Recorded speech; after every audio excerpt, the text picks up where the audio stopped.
বিসমিল্লাহির রহমানির রহিম। আসসালামু আলাইকুম। কেমন আছেন আমার প্রিয় বন্ধুরা? আশা করি যে যেখানে যে অবস্থায় যেভাবে থাকুন না কেন অনেক অনেক ভালো আছেন, সুস্থ আছেন। এই দোয়া সবসময় আমি মন থেকে আপনাদের জন্য করি। আমিও আল্লাহর অশেষ রহমতে আপনাদের সকলের দয়ায় আলহামদুলিল্লাহ ভালো আছি। তো বন্ধুরা, আজকে সকালবেলা আমার এই রান্নাঘর থেকে আমি ভিডিওটা শুরু করেছি। তো সকালবেলা পর তো বন্ধুরা, আজকে অন্যরকম একটা ভিডিও নিয়ে আমি আপনাদের সামনে হাজির হয়েছি। তো মনোযোগ সহকারে ভিডিওটা দেখার অনুরোধ করতেছি। মনোযোগ সহকারে প্লিজ আমার ভিডিওটা দেখেন। হয়তো আপনাদের ভিডিওটা অনেক ভালো লাগবে।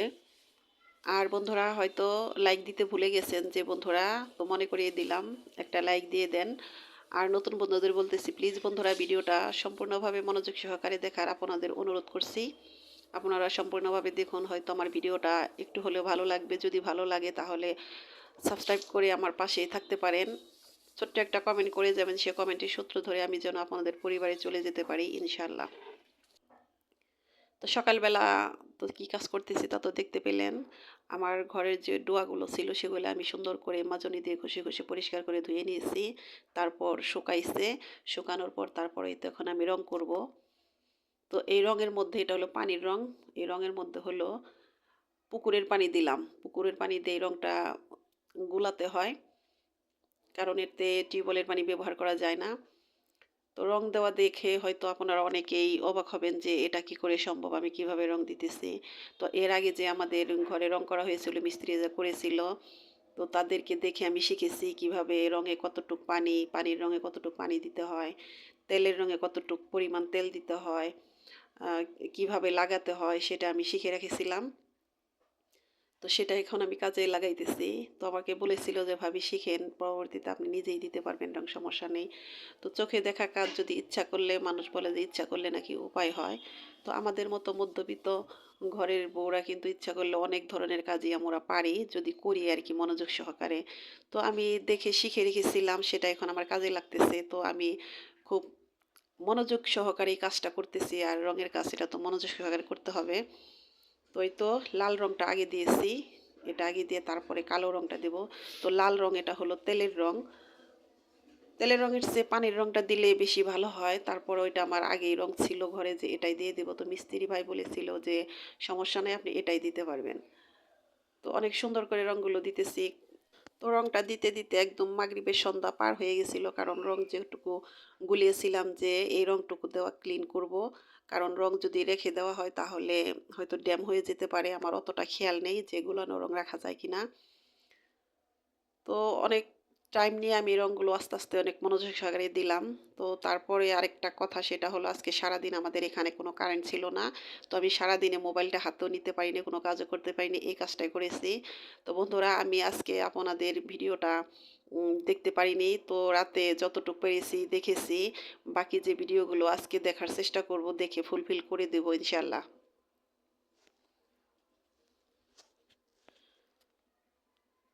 তো আমার যে ঘরের সামনে যে গ্রিলটা দেখতেছেন, এই গ্রিলের রং কিন্তু আমি করেছি, একদম নতুন অবস্থাতে আমি করেছি। এটাও আমি মিস্ত্রি ভাইদের কাছ থেকে শিখেছিলাম।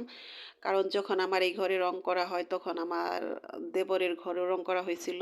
মিস্ত্রি ভাইরা করছিল গ্রিলের রংটা কিভাবে গ্রিল ঘষতে হয়, কিভাবে রং কোনটার পর কোনটা দিতে হয়, সবগুলো আমি শিখেছিলাম। শিখে শিখে আমি ওই গ্রিলের রংটা আমি দিয়েছিলাম। তো তার মধ্যে একটা কারণ ছিল, কারণ এই গ্রিলটুকুই রং দিতে ওরা ৭,০০০ টাকা চেয়েছিল। তো আমি ভাবছি, বলছিলাম যে আমি একটা টাকাও আমি আপনাদের দেবো না, ৭,০০০ টাকা। তো আমি বলেছিলাম ৫,০০০ টাকা নেবেন, তারা চুক্তি করেছিল ৭,০০০ টাকা। তো সে কারণে আমি মনে মানে একটু জিদ নিয়েই করেছিলাম যে তারা যদি পারে তাহলে আমি কেন পারবো না। তো দেখে শিখে শিখে মাসাল্লাহ, আপনারা যদি খেয়াল করেন দেখতে পারবেন আমি যে গ্রিলে রং দিয়েছি, আমার এই রঙগুলো অনেক সুন্দর হয়েছে। তো যখন আমি রঙগুলো দিয়েছি, মিস্ত্রিরা কাজ করে এসে, আমাদের তো একবারই কাজ করে এসে আবার আমার রং করা দেখছে। তো বলছে, হাসছে যে ভাবি তো আমাদের সে পাকা মিস্ত্রি হয়ে গেলো, মানে এরকম অনেক মশকরা করেছে। তো এতক্ষণে আরেকটি কথা বলি, সেটা হলো আপনারা হয়তো ভাবতেছেন যে আপনি রং দিতেছেন, তাহলে ভাই কি, তখন ভাই কি করতো। তো আপনাদের ভাই কিন্তু দীর্ঘ অনেক দিন যাবৎ দেশের বাহিরে ছিল, সৌদি আরবে ছিল। তো সৌদি আরবে থাকা অবস্থায় আমি এই কাজগুলো তখন করেছিলাম, শিখেছিলাম। তো এখন সে বাড়িতে আছে, তারপরও আমি করি, কারণ ইচ্ছা করলে কিন্তু সবাই সব কাজ পারে না। হাতের কাজের এমনই একটা গুণ, যারা চেষ্টা করে, যারা পারে, তারাই এই ধরনের খুঁটিনাটি কাজ করতে পারে। তো আপনাদের ভাইয়ের রংটা দিতে চেয়েছিলাম, দিতে দেয়নি, যে এই কাজ তুমি পারবা না, এগুলো আমিই করি। তো রং দেওয়া কিন্তু শেষ হয়নি, আজকে আবার দিতে হবে। তো ৩-৪ দিন লাগবে আমার এই রং করতে। তো সম্পূর্ণ রং করে তারপরে আমি আপনাদেরকে দেখাবো যে কীরকম হলো। তো এই তো রাতের বেলায় আবার আমরা খাবো বিরিয়ানি। তো রাত অনেক হয়ে গেছে, মনে হয় যে ৮টার বেশি বেজে গেছে। এ পর্যন্ত কিন্তু বিদ্যুৎ আসেনি। তো চার্জার লাইট দিয়ে রান্নাঘরে রান্না করতেছি বিরিয়ানি, চিকেন বিরিয়ানি। তো বিরিয়ানির জন্য আমি এই যে সমস্ত মসলা আর কি বেটে নিয়েছি। এলাচ, দারচিনি, গোলমরিচ, জিরা, আদা, রসুন, পেঁয়াজ, কাঁচামরিচ এগুলো সব বেটে তারপরে আমি তো বিরিয়ানি রান্না করতেছি। তো ফার্স্টে তেলের মধ্যে আমি কিছু আস্ত কাঁচা পেঁয়াজ দিয়েছি। তো ওটা একটু ভালো করে ব্রাউন কালার করে ভাজলে কিন্তু সেন্ট ভালো আসে। তো ওগুলো দিয়ে তারপরে সব বাটা মশলাগুলো আমি এক এক করে দিয়ে তারপরে মাংসগুলো দিয়েছি, কষাইতেছি। এখন আমি দিয়ে দিলাম ১ ফালি লেবুর রস, একটু পরিমাণ চিনি। চিনি এটা আপনাদের ইচ্ছামতো, মন চাইলে দিতে পারেন, নাও পারেন। তো এটাকে দিয়ে তারপরে এর মধ্যে কিন্তু আমি বাদাম বাটাও দিয়েছি। তো এখন ভালো করে এটাকে মাংসটাকে কষাবো। তো এই বিরিয়ানিতে কিন্তু সব মসলা যদি কিনা নিজে হাতে বানিয়ে রান্না করা যায় ওটা কিন্তু আরও বেশি ভালো লাগে। তো আগে করতাম, তো এখন এই রাঁধুনি যে অ বিরিয়ানি মসলা বের হওয়ার পর ওরকম দিই না। তারপরও আমি হাতের কাছে যে উপকরণগুলো আছে যেমন গোলমরিচ, এলাচ, দারচিনি এগুলো আর কি ভালো করে বেটে তারপরে কাঁচামরিচটাও বেটে দেই, পেঁয়াজটাও বেটে দেই, বাদাম বেটে দেই। এগুলা সব বেটে তারপরে রান্না করার চেষ্টা করি। এটা মানে আমার কাছে বেশি ভালো লাগে। তো আমার মাংসটা কষানো শেষ। এখন আমি এই তো চাউলটা ভালো করে ভেজে নিব। তো ওখানে আছে হলো ১ কেজির উপরে আছে মাংস আর চাউল আছে ৩ পোয়ার মতো। তো আমি পোলাওর চাউল ভাজার আগে কিন্তু পানিটা গরম করে নিয়েছি। তো আমি সবসময় পোলাও বলেন আর বিরিয়ানি বলেন আমি কিন্তু পানি পরিমাণ মতো দেই না। আমি মেপে গরম করে তারপরে দেই। কোনো সমস্যা হয় না, ঝামেলা হয় না। পরিমাণ করে দিতে দিতে পারি, কিন্তু যদি এদিক সেদিক হয় সে কারণে আমি সবসময় পানিটা গরম করে দিয়ে দেই। তো যতটুকু পরিমাণ চাউল দিব তার ডাবল পানি দেব। এটা হয়তো আমরা কম বেশি সবাই জানি। তো এই তো চাউলটা আমার ভাজা হয়ে গেছে। চাউলটা কিন্তু ভালো করে ভাজতে হয়। চাউলটা ভাজার উপরে বিরিয়ানিটা বেশি ঝরঝরা হয়, খেতেও বেশ ভালো লাগে। তো আমার চাউলটা ভাজা শেষে এখন এই যে আমি গরম পানি দিয়ে দিলাম। তো বন্ধুরা বিরিয়ানি এই খাবারটা আমার অনেক পছন্দের। তো সাথে যদি একটু দই হয় তাহলে কিন্তু আরও বেশি ভালো লাগে। তো পোলাওর চাইতে বিরিয়ানিটা আমি পছন্দ করি, সেই আগে থেকেই অনেক বেশি ভালোবাসি। তো আমার ২ টি ছেলে, ওর বাবা ওরাও কিন্তু বিরিয়ানি বেশ পছন্দ করে। তো এই তো এখন একটু লবণ দিয়ে দিলাম। কয়েকটা আস্ত কাঁচামরিচ এর সাথে অ্যাড করব গুঁড়া প্যাকেট দুধ। কারণ এমনিতে দুধ প্রতিদিন জাল দেওয়া হয়, তো আজকে আর সেটা করা হয় নাই। তো আজকে বিরিয়ানি রান্না করব, তারপরে দুধ, দই এগুলা কিছুই নাই। তো প্যাকেট দুধ দিয়েই আজকে রান্না করতেছি। আর কিছু আলু বোখারা দিয়ে দিব। তো বন্ধুরা জানি না কোন কোন বন্ধুরা এখন এই মুহূর্তে আমার ভিডিওটার সাথে যুক্ত আছেন।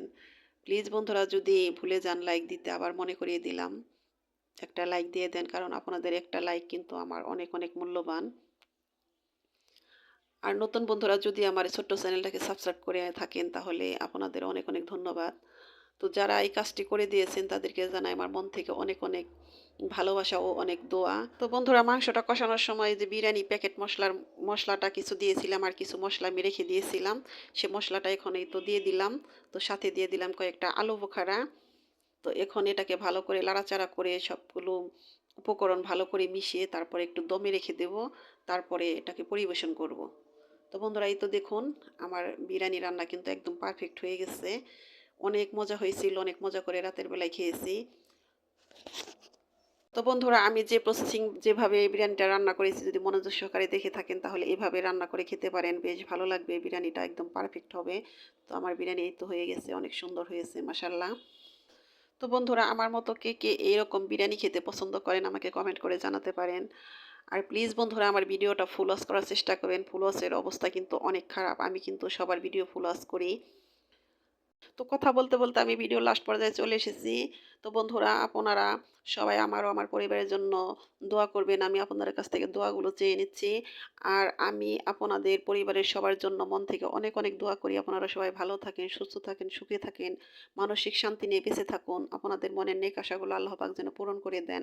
এই দোয়া আমি সবসময় আমার মন থেকে আপনাদের জন্য করি। তো আজকের মতো এখানেই বিদায় নিলাম। আল্লাহ হাফেজ। আসসালামু আলাইকুম।